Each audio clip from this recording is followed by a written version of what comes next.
his hometown club was over. That was more of a fans thing.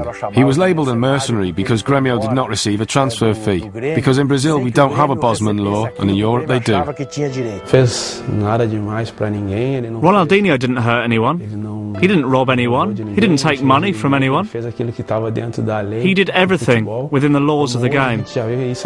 These days it happens all the time and no one gets upset about it.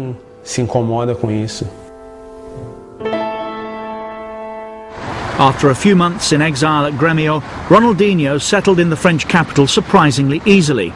He was still far from the complete player, but he showed flashes of genius that promised much for the future. Still, though, there was work to be done.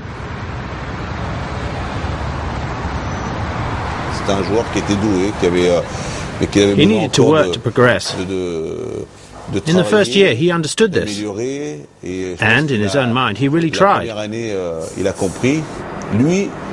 He had that genius.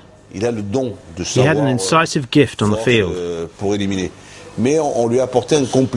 And we, the coaching staff and the fans, were helping him to become even better.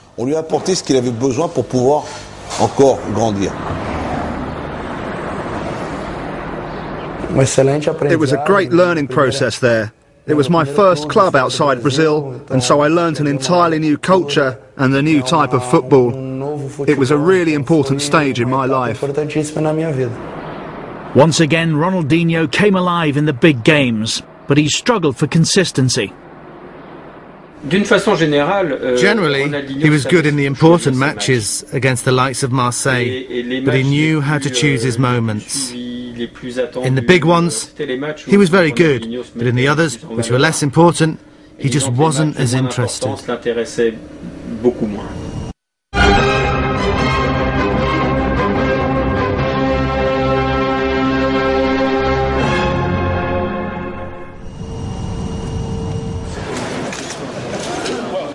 As the four-times world champions travelled to the 2002 World Cup in Japan and Korea, the pressure wasn't as intense as it might have been.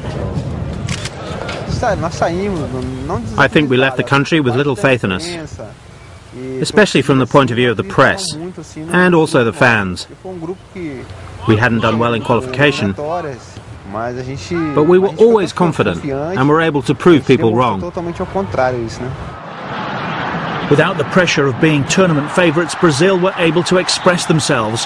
Ronaldinho played alongside Ronaldo and Rivaldo in an attacking trio, and the youngster blossomed in such celebrated company.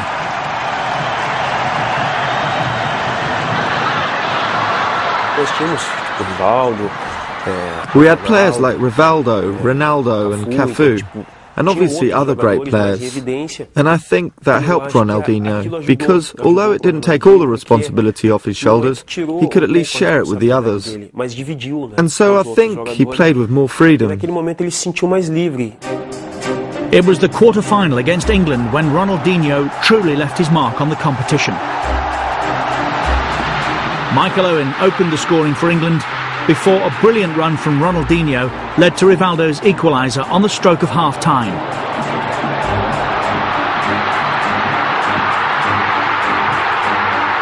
Then 5 minutes into the second half, a stroke of genius from the 22-year-old.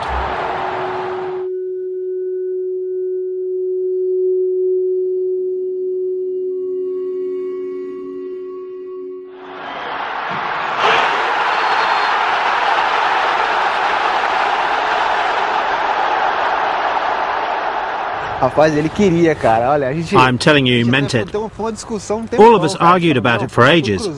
We were saying, no, it must have been a cross. But before he took that free kick, he turned around. And I think he said to Belletti, keep your eye on the goalkeeper. He'll come off his line. He definitely was shooting. He couldn't have hit it so perfectly if he hadn't been. It was a delicate moment, and that's when Ronaldinho's star shone for us. That's why these guys are geniuses, capable of something special, and were born to play football. And they had these fortunate moments too. I was fortunate enough to score that fantastic goal and help Brazil win the World Cup. Despite later getting sent off for a foul, Ronaldinho's goal had restored belief to a shaky Brazilian side. Admittedly, he was stupid getting sent off against England, but then he did score that ridiculous goal. And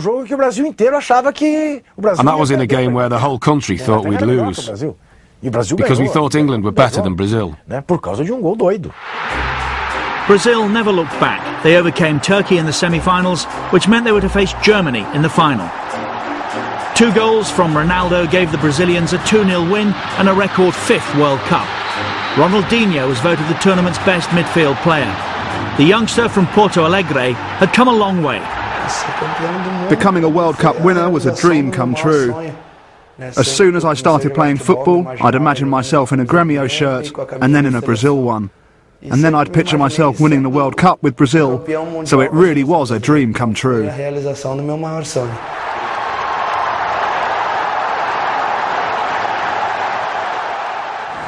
Back at Paris Saint-Germain, however, things weren't going quite so well.